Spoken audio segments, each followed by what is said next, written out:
So bali guys ay natagpuan ko ulit si Kuya Mian dito. Si Kuya Mian yung nakaraang tinulungan natin na katubo na nandito lang sa tabing bahay ni Tatay Jesus. Ayan. Bali kakamustahin ulit natin siya. Dito kasi naglalagi sa bahay kubo na ilagay lamang dito sa tapat ng bahay ng Tatay Jesus. Pero yun nga, may tinutuloyan naman siya ito. Ayan. Tay, kamusta? Ha? Balita? Gumaling din. Gumaling na.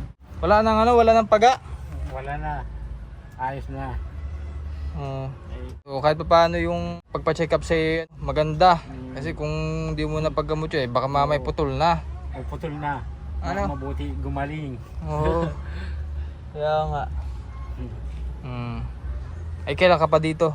Ay, isang linggo na ako. Isang linggo na ako dito. Saan ka ba galing sa Galing pa sa Bulbugan? Hindi, sa kapihan doon. Sa kapihan doon sa Para. Rosakara. Oo. Doon ka nagalagi na. Oo.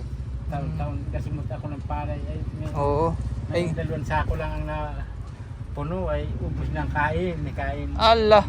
Kain Ubos namin. ng kain. Oo, kain. Kaya parang ulit. Oo. Diskarte ulit. Oo, discount ulit. Mm. Halos walang makain kung hindi pagtirahan nagasimip ng palay. Ay bakit? Kala ko ikaw ay tao dito wala ng pamilya. Ay, yung pamangkin ko, yung tatlong maliit.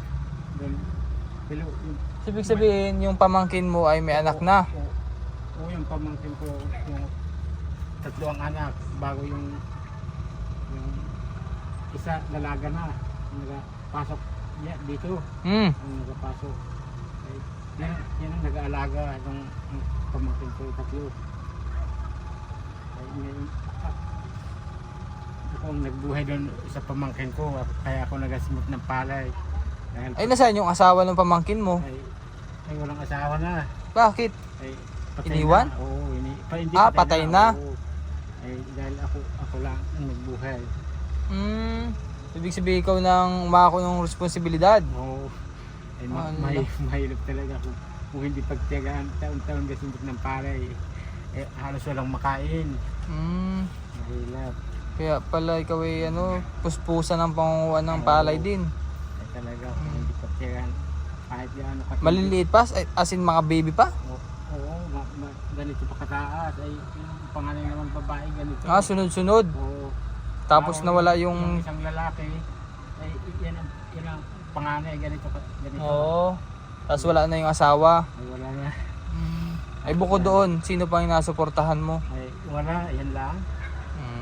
Kasi mahirap din ay gawa ng bata pa, no? Walang ayun, nagawa ng nanay. Ay wala. Ha? Alaga? Oo, gaalaga, saka galaba. Ay, hindi makahanap buhay dahil yan ang gaalaga. Oo.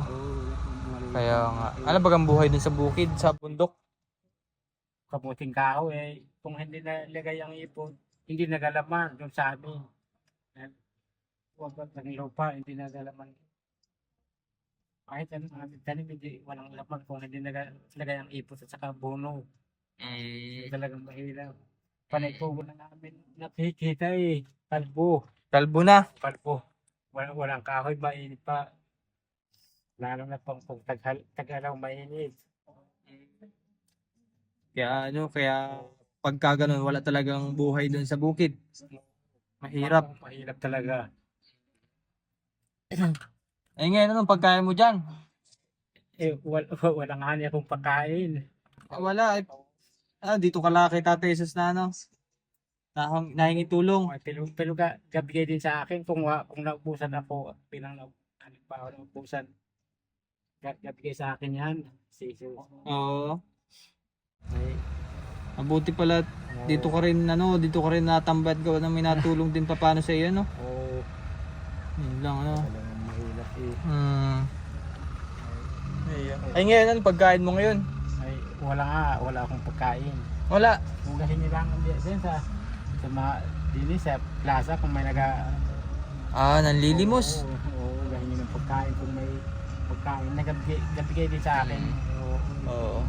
Yung hirap nung sitwasyon ni Kuya Amian dahil siya namumulot siya ng bigas para madala po dun sa bukid, sa bundok para may mapakain dun sa mga anak ng pamangkin niya. Tapos siya dito sa bayan ay wala siyang makain dahil parang sinesave niya siguro, sinesave niya pa yung palay na makukuha niya dito sa bayan tapos dadali pa doon sa bundok. Pamangkin sa bundok, sa Kara. Mabuti na lang at ako'y napunta rin din kay Tatay Jesus at naabutan ko rin siya kasi matagal ko siyang hindi na nakikita. Dahil Hindi tayo nagkatagpo na nakaraan tatay gawa ng nasa bulbugan ka daw ata. Oo, dahil ako paalis. Minsan 2 gabi lang nagatulog ako dito. Kaya hindi kita maabutan. Oo, dahil akong buhay yung pamangkin ko, gahanap ng pagkain. Ay, isa nga pa pala, pwede ako mag-request. Ano?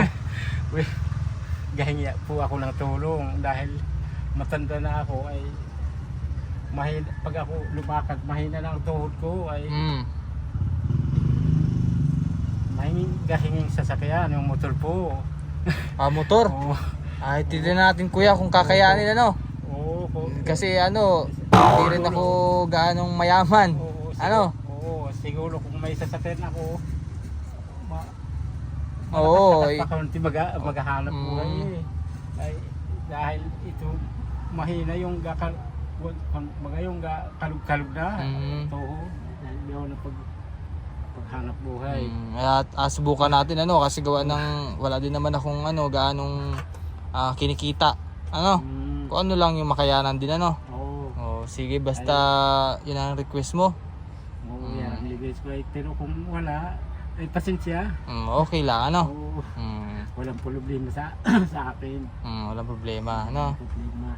Sige wait lang at may abigay pala ako sa iyo para ikaw ay dyan wala ka pagkain Ay wala. Wait lang at nabigay ako sa iyo. Gabigay din sa akin Si Kuya si Tatay Jesus. Oo. Kung nahingi ako gabigay. Mabait naman yan si Tatay Jesus ay. Sige wait lang, kunin ko lang yung grocery. Bali, meron ako kasi akong dala mga babae na galing sa ating mga sponsor kay Tito Dads. Yan. So, bigyan na natin to kay Kuya Amian. Kuya, nangihingi ka ng kape doon may kape dyan, tapos tinapay. Salamat.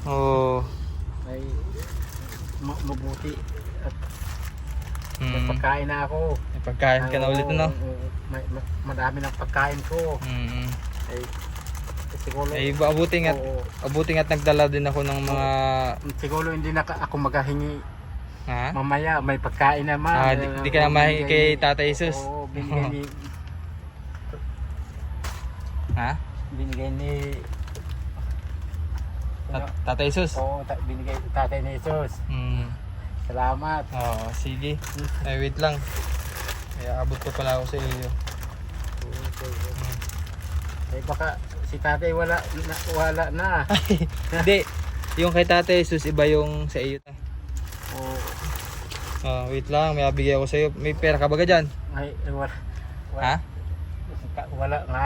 Wala din. Sige ito, program para magkameron ka at mabili mo din yung gusto mo. Wala na, mamaya walang panggasolina na. wala na akong panggasolina, nabigay na. Hindi, joke lang. Salamat.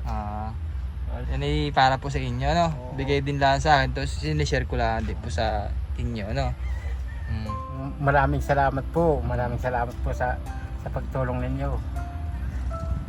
Sa tulong ninyo. Sa 500 pesos. Plus grocery, Salamat po. Malaking tulong po yan, malaking tulong. May pagkain pa. Ay, talaga. Salamat po. Maraming salamat po. Ayan, sumuli natin na kamusta rin si Kuya Amian at nabigyan ng kahit paano po ay tulong din. Sa ganun ay meron din siyang kakainin sa mga susunod na araw. Maraming salamat po muli sa ating mga sponsor, kina Tito Dads. Maraming salamat po sa ating anonymous sponsor po, kay Ma'am Nida, Ma'am Amy. Maraming salamat po. At magandang hapon.